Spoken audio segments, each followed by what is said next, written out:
Good morning, everybody. It is Wednesday morning, and I'm joined again by Hank Goldberg from sunny South Florida. I'm in Las Vegas. It's about 9 o'clock in the morning, and we're going to discuss some college hoops, some pro hoops, and of course, we're going to talk some NFL, of course. And Hank, good morning, and welcome aboard. How you doing? I'll tell you, it was an interesting night last night in college basketball because Clemson played at North Carolina, and a lot of people were on North Carolina because Clemson had gone 20-some-odd games there without winning, and but they gave them a ball game. This is not one of North Carolina's great teams. They have not been covering a lot of games. I laid off the game. I didn't play it. I actually played the over in the game and caught the winner. But I had one game that killed me last night, and that was Kentucky losing to South Carolina. This was a big win for South Carolina because they had not been playing all that great. And Kentucky, this is not one of his better teams. I think I said that last week. That meanwhile, Duke, Monday night came into Miami and gave a very impressive performance against the Canes. But be careful of Kentucky because they're not automatic. And they had a 7-point lead in that game, and South Carolina came back and beat them. I know Frank Martin's a good coach, but I was surprised at that. I don't know what's going on with Kentucky, but they have not been automatic.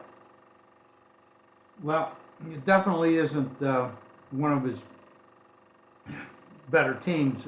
I mean, they're still great. Let's face it, but it's not the same as the past. But it is what it is.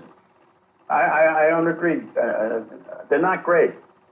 They're not a dominating team. They're not improving as the season goes on, and they're not a team that I would look at in the postseason and say, hey, you want to ride them to the Final Four. I think that they may not win their conference. So, I mean, they just don't have the, they just don't have the kind of talent that they've had in the past, I think. Right now, I know it's early, but what 3 or 4 teams do you think are the best teams in the country right now? Well, I think West Virginia's pretty good. Although I'll tell you, it was an interesting game last night. Everybody had been riding Oklahoma because of that kid been lighting it up, but they played Kansas State, and Kansas State has a tremendous team defensively. He's a good coach at Kansas State. And Oklahoma went in there, and Kansas State shut them down totally. And there's teams that can play defense have a big advantage in college basketball. And so you've got to keep an eye open for those types of teams. There's a game tonight that's an interesting game. Missouri's been kind of erratic, but when they're on their game, they can score. And I think they're a slight favorite tonight. I like that game, but they're playing a team that I think is pretty strong. I'll tell you a team to watch: Auburn. He's a heck of a coach. He's got a good team down there, and they've only lost 1 or 2 games. And they're playing in the Southeast Conference. I think they're playing Alabama. I think Auburn can score, and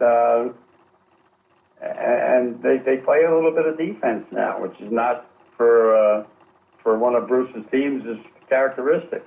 But they're well balanced and they're playing very well right now. Wichita State's good again. It's wide open, college basketball. It's a great season. What do you think? Anything can happen right now. What do you think of Virginia? Typical Virginia team. They're good defensively. They've got scoring lapses. They've had some injuries, but he's a good coach. they're okay.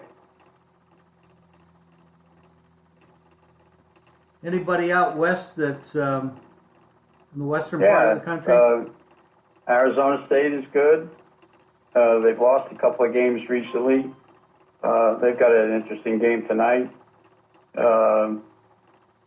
UCLA is coming on. They're playing better ball after they've gotten over the shock of what happened on their trip to Asia earlier in the season. But he's a good coach, and he's got some talent there. And they're pretty good. UNLV's got a tough game tonight, I think, against San Diego. No, they're playing. San Diego's not bad. I thought they were playing New Mexico. New Mexico. I'm sorry, New Mexico. New Mexico's good, and he's a good coach. They're going to give UNLV all they can handle, even though the game is at UNLV. But this, that Pac-12 conference, Oregon's good. They've come on lately. That's going to be, Arizona is good. Arizona is playing very good ball right now. He's got a couple All-Americans on that team, and they started off slowly, but they're playing much better ball now. It's interesting to watch these teams develop, and you got to look at these coaches who can develop these teams as the season goes on. That guy in Arizona is a heck of a coach. And Hurley's done a great job with Arizona State. I've been riding them most of the season, although lately, when they've had to go on the road and they've gone up into the Northwest, they've had their problems. That is true. It's just a wide open market this year. I really don't see. Well, first of all, it's not that easy just to say, oh, this team is going to be there in the end. And I mean, Michigan State, everybody talked about Michigan State for a while. Now all of a sudden they look a little bit human when they ran into Michigan, and there's just Ohio State's got a pretty good team too. Yes, they do. Nebraska is not a bad team. They can hold their own.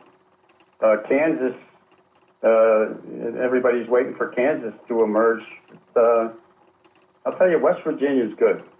They can score and they can defend, and they're going to be a tough out when they get into the tournament.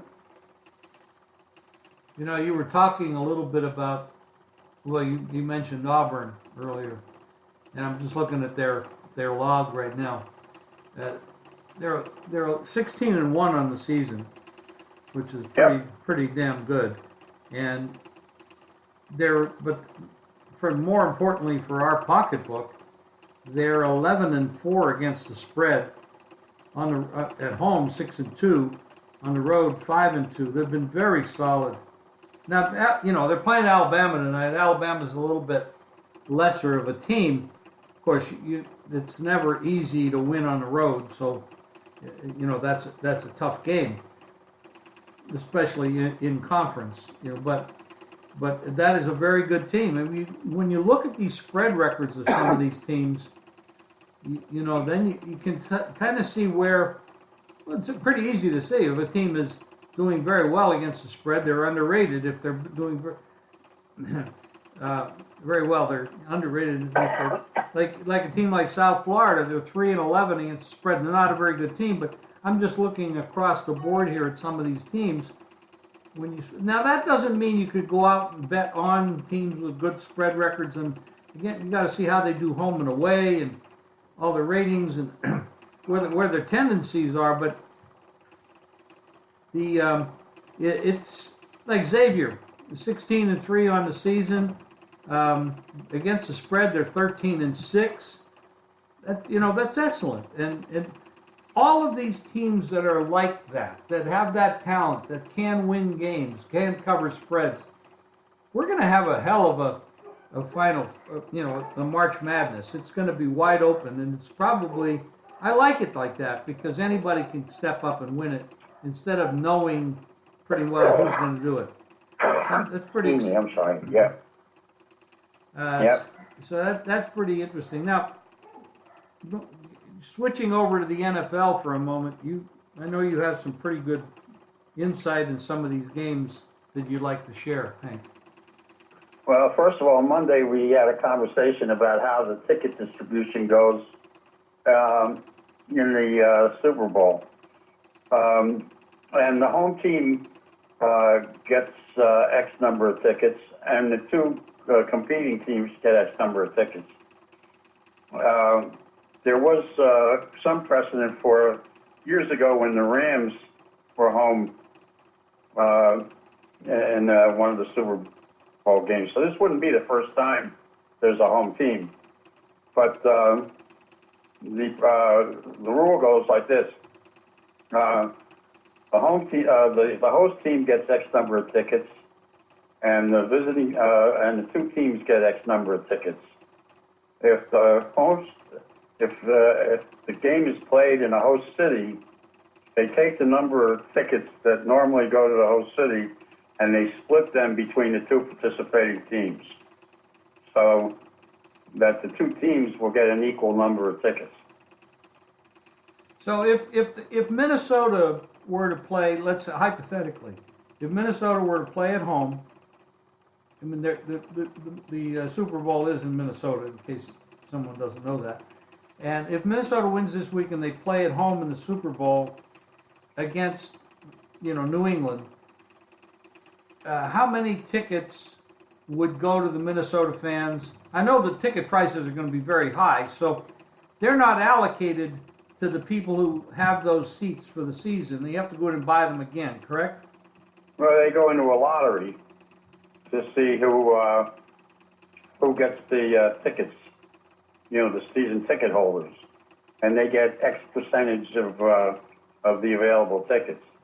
And then X percentage of the available tickets go to the two participating teams. So, but if there's a host team involved, the normal percentage of the host team is going to be split, so that the two participating teams will split the host city's tickets. Okay. So it would not be 100% true home court advantage, home field advantage for Minnesota should that happen. Obviously, it's going to be different. No, it's not going to be 100%. No, of course not. Right. And you had mentioned. But it's still going to be an advantage. It's still going to be an advantage to be home. Oh, of course. For a lot of regions. Of course it is. You had some information you wanted to talk about Belichick in New England? Yeah, during the preseason, Jacksonville had their preseason practices up in the New England area. They spent 6 days practicing with the Patriots.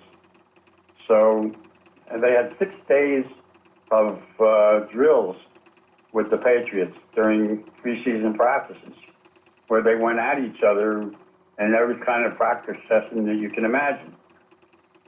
This gives New England 6 days of practices to study on film. So they have probably more film on Jacksonville that you would normally have for a game like this. And you would have to think that that's a big advantage for Belichick and his staff, because if you're rating coaching staffs, need I go on? Well, how much do you factor in for the fact that Tom Coughlin has had some success against New England a couple times in Super Bowls, and he is now a big part of the Jacksonville team? Well, the success that he had against New England in the past,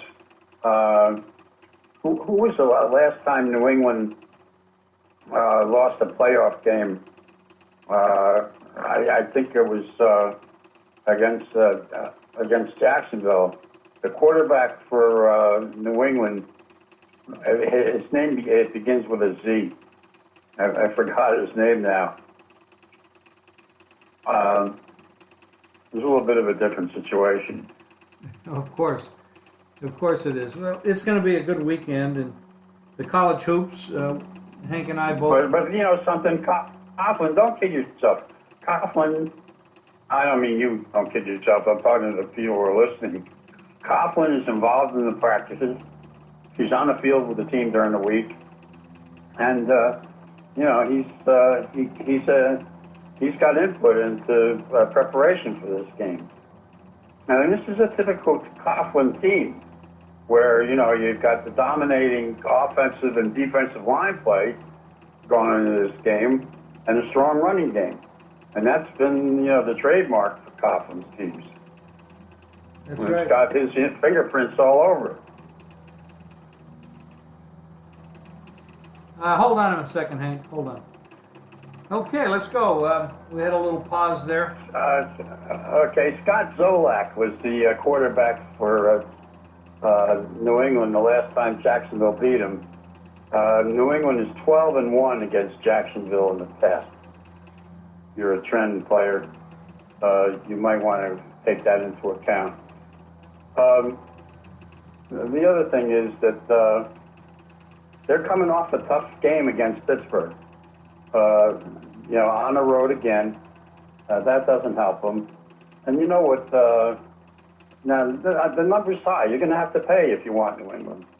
But they're going to throw probably strong defense against the running game and let Bortles try to beat them.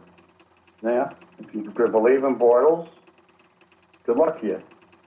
The other thing is, weather conditions up there, don't know what they're going to be. Right now, they're not so good. I saw a little movement on the total, Hank. It went from 46.5 to 46.5 down to 46. And there's go ahead. I'm sorry. and there's eights and 8.5s and 9s and 9.5s out there, so people can lay 8.5, take 9.5.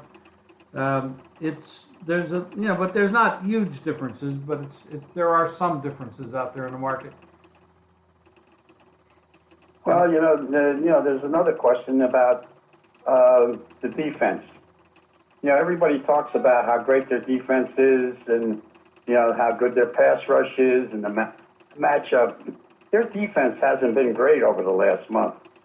Look at the points they've given up. With the exception of the one game, they gave up a lot of points against Tennessee. They gave up a lot of points on a game in the West Coast. Their defense has not been all that dominating. Certainly wasn't against Pittsburgh. I mean, Fat Face, threw 5 TDs against them. He sure did. Some of that was some exceptional passes and catches by the wide receivers. I mean, some of the offensive plays that Pittsburgh pulled off in that game were pretty good. Their overall effort wasn't, but they had a few spots in there. I mean, Pittsburgh's a mess. I mean, they need to make some changes there. They just don't come focused all the time.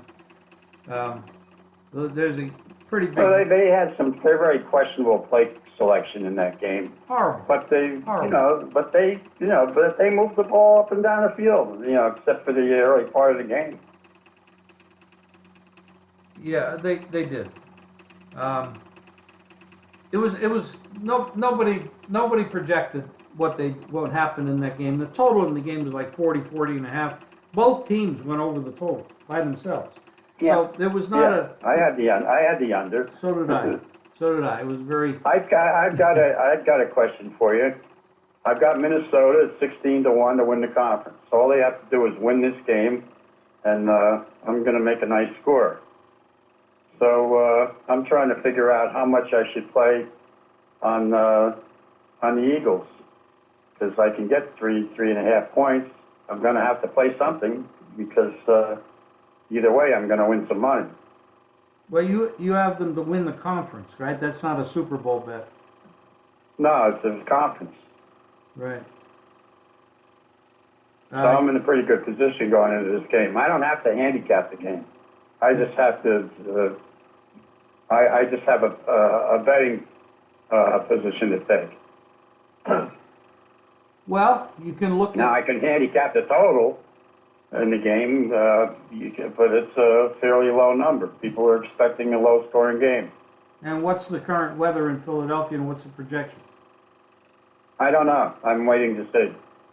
Well, It's pretty bad right now, but that may improve over the weekend. Since you have the favorite in the game, and you're getting 16-1, it's a tremendous advantage, huge.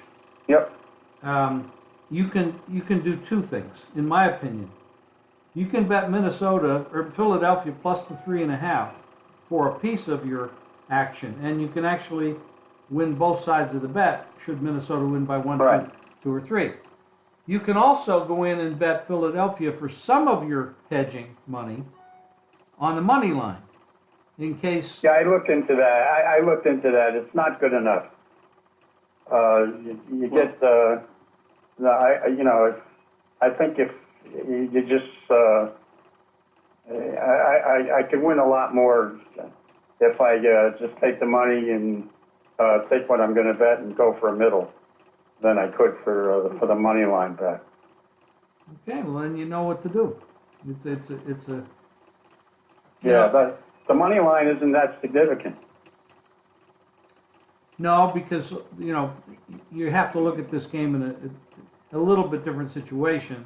You do have two backup quarterbacks, and you do have home field advantage for Philadelphia. And You know something? You only have one backup quarterback. I'm not calling Keenum a backup quarterback anymore. But you know what's interesting about this? You know who I'd like to talk to and see what he thinks about the game? Jeff Fisher. He had both of these guys in 2015. Jeff Fisher is a.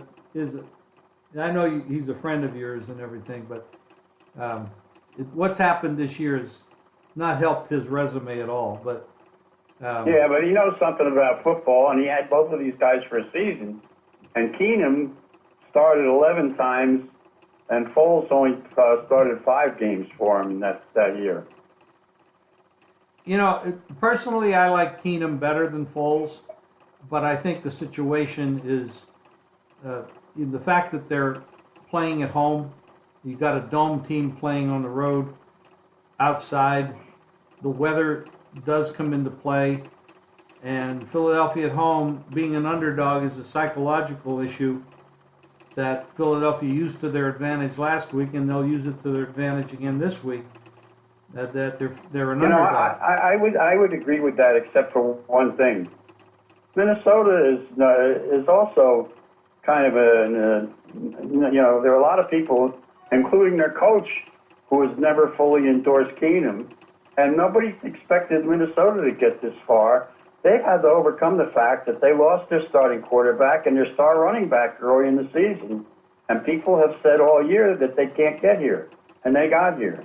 So they've been a team that the experts have said that this couldn't happen either. So they're they're not the dog in a point spread, but they are a little bit underestimated. And you don't hear a lot of teams going gaga over this team because they have Keenum at quarterback. So that in their minds, they've got an underdog mentality too. Last week, in my opinion, this is just my opinion, and you can totally disagree, and the people out there can disagree.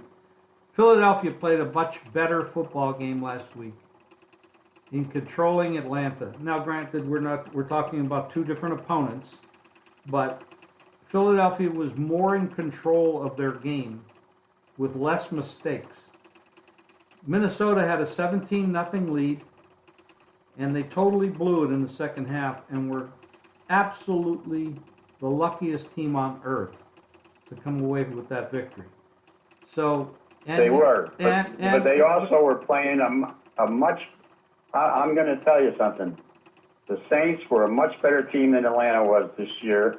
Their quarterback was much better than the Atlanta quarterback. and Atlanta was handed them the game because of their weaknesses, which totally were exposed by that defense. And against the Saints, remember how the Saints came back. They came back late with that one drive late in the third quarter, and then they had the block kick by their special teams that got them back into the game. There were circumstances with and remember also that they had that pick. The Keenum threw the interception and the block kick. So there were circumstances that got the Saints back into the game that helped them get what they thought was going to be a win. And the Saints were playing much better ball this year, I think, than Atlanta was. No, this is a great discussion. I was not impressed with the way Keenum played in the second half of that game. And I like Keenum. I like Keenum better than Foles. I said that. But I was a little bit taken back by the way he played in the second half of that game. He made some mistakes. And at this level, those kind of mistakes will beat you. And they should have been beaten because of the block punt and the terrible pass that he threw. But they got fortunate. They were fortunate. And they kept the bounce back. They were fortunate to be here after what happened. But everybody's expecting a very tough game here. And I agree. It's a very tough game. Both defenses are strong. Both teams have good running games. Both teams have game managers as their quarterbacks for the most part. And there's good coaching staffs on both sides. I think it's really a great game. And that's why the line is 3. But, I'm going to make this projection. The line opened 3.5. It's down to 3 in most places. There's still a couple 3.5s. But I think by game time you're going to see 2s. I think the money is going to come in on Philadelphia. That's my opinion. That's where it's coming. So if you like, I thought that was going to happen last week, and the money and the line stayed pretty constant. Didn't move at all. We will see. Hank, we got to terminate this. We're already over the time limit for these things to post. So our picks are up at jimfeist.com. Hank, good luck. We'll talk to you again on Friday. Okay. I better get down now while it's still 3. That's right. If you like Philly, you should be betting it now. I don't like Philly. I didn't say that. I'm taking a position on my 16-1 bet. Right, exactly. I'm sorry, I misspoke.